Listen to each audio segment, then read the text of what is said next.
good evening. I'm Melissa Idris. Welcome to Consider This. This is the show where we want you to consider and then reconsider what you know of the news of the day. Words matter, especially in the media and online spaces. The words we use about disability can either uplift or they can stigmatize. Now, to address this, the Content Forum has put forward their draft of the Guidelines on Disability Inclusive Language, which is now open for public feedback.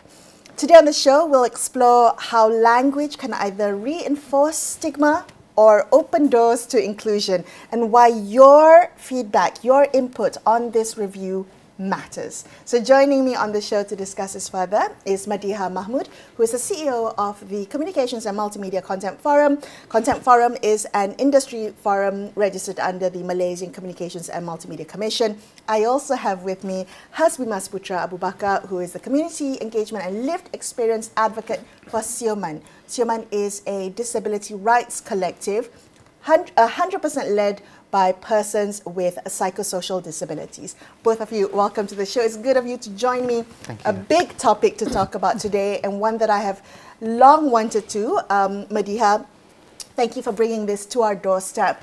Can you talk a little bit about the Disability Inclusive Language Guidelines? What are they intended to do, and who contributed to drafting them? Who were the stakeholder groups that were involved? Okay, so when we had I think the last time before when we had the content code revamped, right, Melissa, we were talking about that. And one of the things that we did was to include the fact that media practitioners and everyone needs to use inclusive language when we talk about persons with disabilities. But throughout our advocacy work, we've realized that it's not enough for us to say you need to have inclusive language. We need to explain what that is, because it's not really something that is common sense to some people. It's also not something that they can predict. And we've always been, just like what you said earlier, words really matter. It matters what words you use, because that's how the persons with disabilities are then seen and how they are treated in everyday life. So we came up with this to make sure that we not govern, but we guide the media, we guide the content creators, who are all huge storytellers in the content ecosystem now, on how do you talk about and how do you include persons with disabilities into content creation. And one of the things that we made very sure is we cannot do this on our own, because otherwise it'll just be another set of guidelines with absolutely no input from people who are actually going to hopefully benefit from it.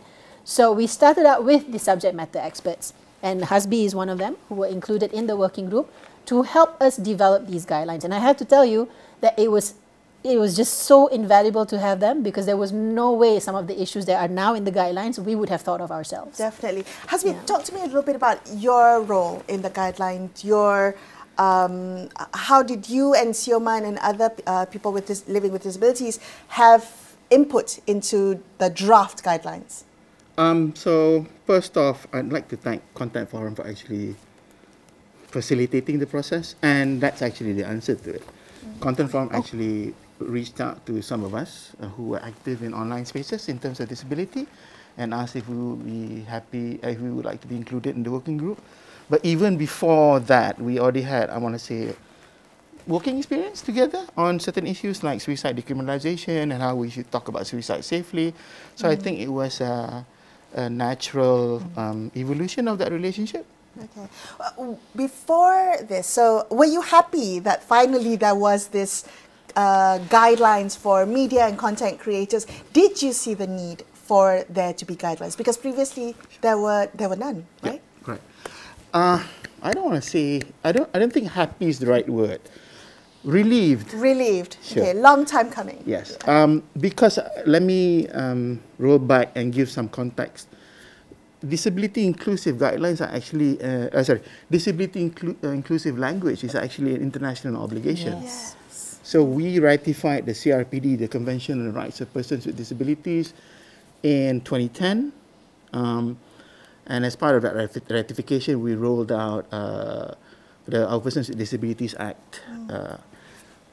But let me explain what the Persons with Disabilities Act and the Convention on the Rights of Disabilities actually means. Yes.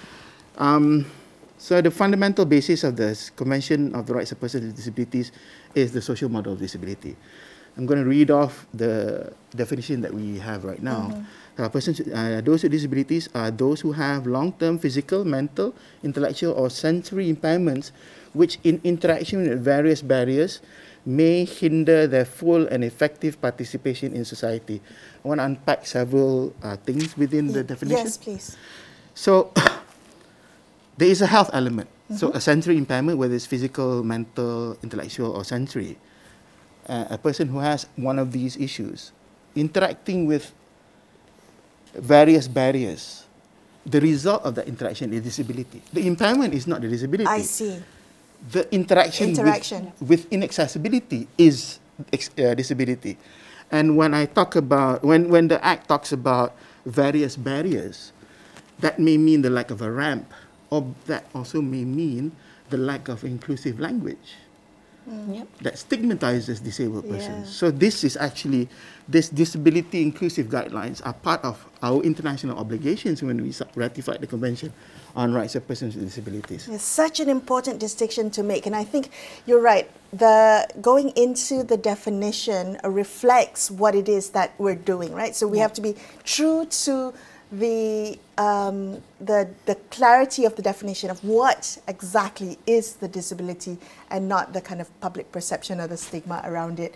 Madiha, because you've been watching this space, when you were laying out the guidelines or the draft guidelines, what was it that you identified as the need to address? So there is, I think, the absence of the guidelines is already one matter, but what was in its place? What were some of the common mistakes or the harmful tropes that you see in the representation of people with disabilities in the media landscape, both traditional and in content creation? Right. So, you know, we've always looked at the content ecosystem with broadcasters, advertisers, and they're pretty much very good in self-regulating in a way. We've seen sometimes scenes where persons with disabilities are made into jokes. That's one thing. But with the advent of social media, with the internet, with the fact that a lot of people out there are also content creators, we saw a bigger problem. Because these are guys who would probably not be exposed to what is ethical journalism, for example, if they want to talk about persons with disabilities. And that's why you see, and I'm using an example that we saw very often. A few years ago, there was a case where a person who was involved in an accident that led to several deaths happened to have an OKU card. Until now in 2025, if you see news about an accident, there will be comments about, kejap lagi keluarlah OKU card. OKU card has become, in a way, an insult or a slur. And this is something that will, I mean, I don't want to talk over Hasbi, but this is also a conversation or a narrative that is harmful to the persons with disabilities community. And we also see people who, because they're leveraging as a content creator, they want the clicks, they want the engagement, they do things like, for example, what we've seen, they use the OKU toilets, and then because they think it's funny, they come out from the toilet pretending to be persons with disabilities, pretending to be cacat. And that is a content that is getting, that gets viral for sometimes the right reasons, which is people are mocking it. But at the same time, we feel that these are things that need to be addressed, because when we talk about disability in content, it shouldn't just be the tokenism. You know, sometimes you see a scene and there happens to be a person with a wheelchair and that's done. No. We want to make sure that persons with disabilities are seen not as a token in content creation, but they are part of everyday life. But I don't want to say normalize it, because it is normal. It's just not being shown or portrayed in media as much and as best as it should be. Hasbi, would you like to weigh in on that? And I also might just add, how would then authentic representation look like to you? Okay, before I answer that question, thanks Madiha for bringing that up. Harmful tropes. Generally, besides what Madiha brought up, can I say the word porn here? Yeah, I think I can. So inspiration porn. So the overt romanticizing of disabled persons for just day-to-day activities, right? The guy earning, someone selling ice cream who happens to be disabled is overtly, I'm not saying you can't celebrate disabled lives, but the overt romanticization actually distracts us from actually talking about what are the barriers. Why is this person having to do this? Rather than, so we don't question, we celebrate the success of the disabled person, but we do not question why this disabled person has to do this to earn a living. So, And the flip side is that what Madiha brought up. So inspiration font is one side, but the flip side of that is stigmatizing coverage of disabled persons. So I'll bring up another example. The person with the OKU mental card who got into an accident at the Pasar in Terengganu a few months ago. And for weeks after that, there was a lot of hateful talk about persons with psychosocial mental disabilities. And these actually greatly affected the community as well. So why I bring this up? While we are attributing unsafe driving behavior to a person because of the OKU mental card, we have roughly 10 million drivers on the road every day who don't have an OKU card. And I would argue also practice unsafe driving. Yes. Concentrating, like focusing on the disabled person actually distracts us from actually talking about our road safety record as well. 100%. Within the community, Sure. talk to me about the diversity within the community, because the PWD community is incredibly diverse. You laid out some of the different physical, mental, sensory, intellectual. When we think about how many different groups with a wide range of needs, from mobility to sensory to mental health conditions, Sure. how do we then ensure that the guideline covers everything, that there is respectful language around all the different types of disability? And first of all, is there even consensus within the community about language? Because we often hear OKU, so orang kurang upaya, then versus the orang kelainan upaya, special needs, and the like. And the focus on language, while important, also actually detracts from talking about the real barriers, like you mentioned. How do we think about it? How do you see it from within the community? Let me answer that first part. I try not to be too stuck in the terminology. Okay. The point where I give up on terminology is the point where it distracts us from providing access. Disabled persons who are advocates, who are rights-based advocates, have consensus. Okay. Right. And we are trying to get other disabled persons on board with the guidelines as well. Having said that, I personally do not want to police or speak over other disabled persons in how they choose to identify themselves. And I would argue that that is also part of inclusion and accessibility. How you wish to be identified. Right. I will completely agree. But the disability inclusive guidelines, specifically using the terminology, is important because it shapes how we interact with disabled persons.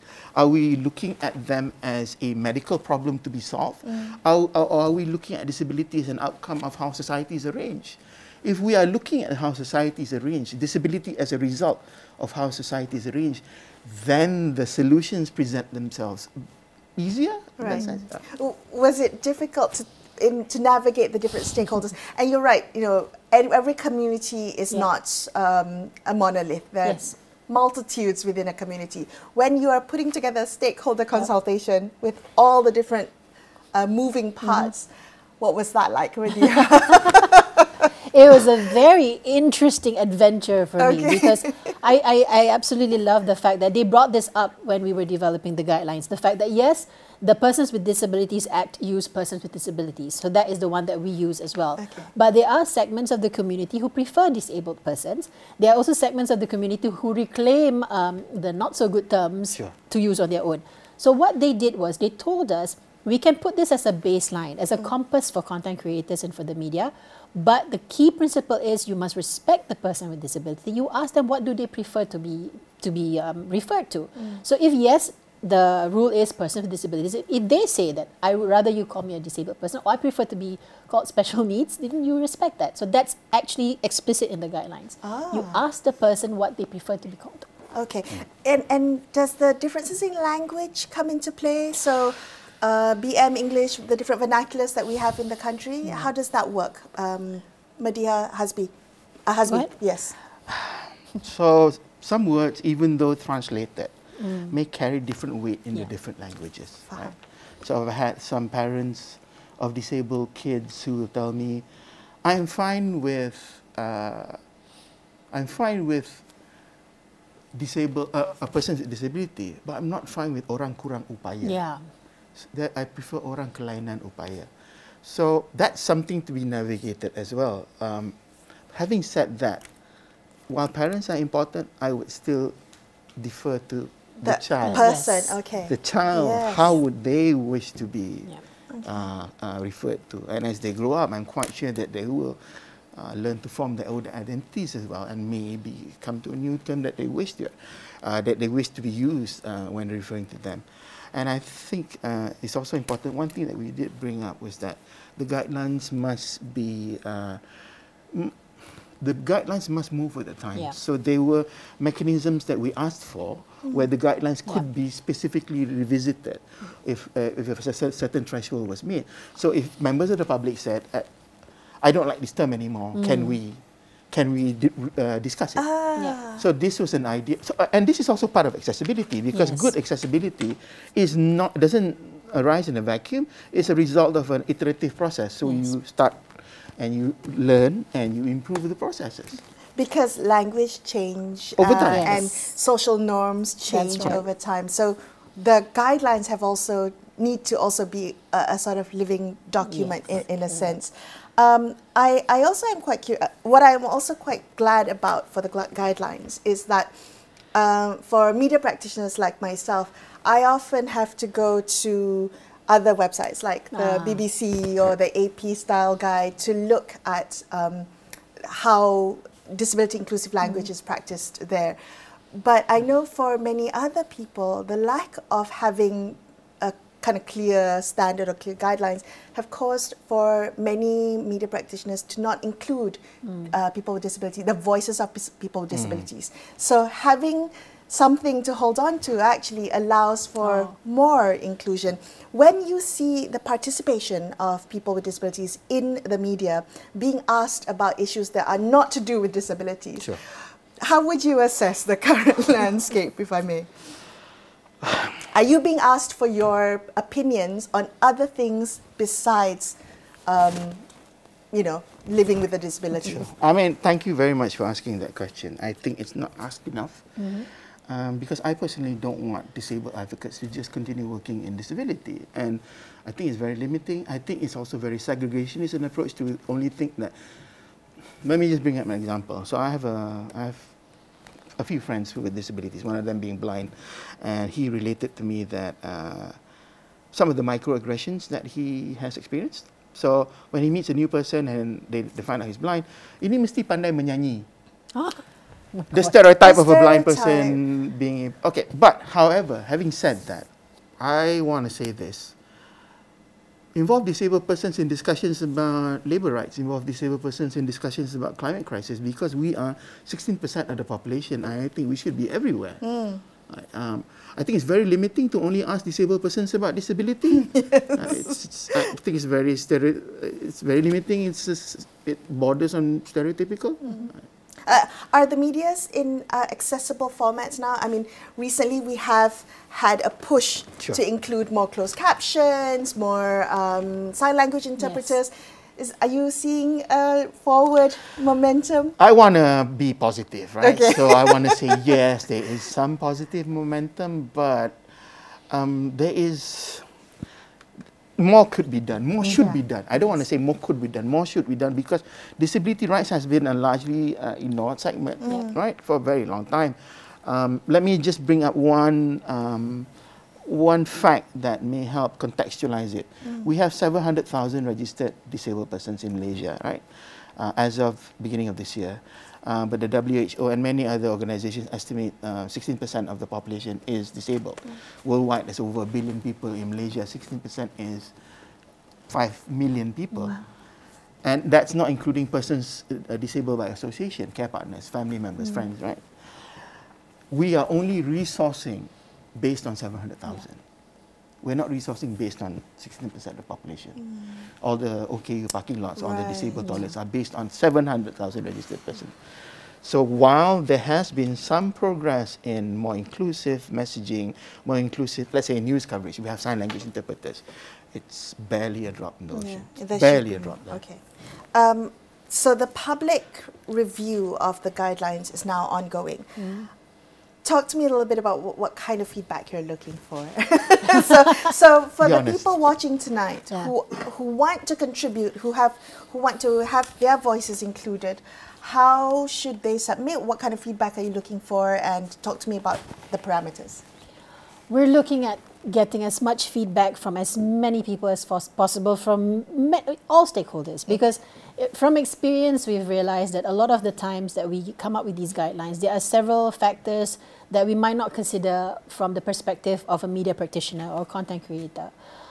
We want to know whether what we are promoting here in these guidelines are something that practical, what are the work situations that they think might be a challenge for them to adopt it, if it's a challenge, anything at all. And we want to hear more from persons with disabilities as well. I'd just like to tag on to what Hasbi was talking about when you were asking, having policy making, etc., involving persons with disabilities. And I learned this from Hasbi. And this was when we, I think, first knew each other. And it really hit me. You usually say nothing about us without us. It should be nothing without us. So that's, it's very clear, right? So if I'm talking about guidelines for persons with disabilities, immediately tunnel vision, I need persons with disabilities. Yeah. But because of that line, and it's stuck in my head, anything, whether it's the content code review, if it's guidelines for, I don't know, alcohol, advertisements, whatever, we will still send to persons with disabilities, because why don't we? Why do we only look for them when it's about them, when they are part of the community? And if I want public feedback, they're public. Yes. So, yeah. If I can just add on to what Madiha said, I think this is important, especially for the policy makers watching. The social model of disability actually is I use it as a troubleshooting tool. It forces me, one, to look at not the person, but I'm looking at lack of access and also interaction with negative social norms, discrimination, stigma. Using that social model lens helps me troubleshoot a lot. I mean, it helps me come up with sustainable solutions that does not stigmatize the person, but actually address the inaccessibility of the environment around that person. The idea is to create an enabling environment. Right? Yeah. Right. Okay, so in the couple minutes that we have left, can I ask both of you what practical change you want to see? I mean, I know we want to change the structure, but in terms of kind of low-hanging fruit and quick wins, Madiha, to the editors and the producers and the content creators out there, Hasbi, really, because you're very active on the online space as well, to social media users, those who consume media and produce media, what content, should they be doing today, tomorrow, and forever to make sure that their language is more inclusive? If I may, we start with Madiha and end with Hasbi. I would say make conscious choices. Whatever you're doing, whether you're producing a social media content or if you're an editor, if you're a journalist, make a conscious choice about the words that you're using. Instead of saying things like suffering from autism, maybe it's lives with autism, whatever it is, it's in the guidelines. And I missed it out there. Whoever wants to give their feedback is on the Content Forum website under the public consultation. We really love to have everyone's opinion. But that is the biggest change I want to see. A lot of times we're rushing to put out content. Make a conscious effort to know that these are the choices that you make that will affect the persons with disabilities community, and make the right ones. Yeah. I'll go back to your question earlier. What does authentic representation look like? To answer your question. Yes. Authentic representation in the media would be an actual disabled person interviewing me. Yes, I see. And to the media companies out there, start hiring disabled persons. That's something that you can do immediately. That's for me. Wonderful. Thank you, Hasbi. Thank you, Madiha, for both of you being on the show and highlighting this really important. I would encourage everyone out there to look at the Content Forum's guidelines on disability inclusive language. There were many things in there for myself, even that I learned. There were new things that I hadn't considered, and I would encourage all of you to look at it and go one step further, provide your public feedback on it. So that's all we have for you on this episode of Consider This. I'm Melissa Idris, signing off for the evening. Thank you so much for watching, and good night.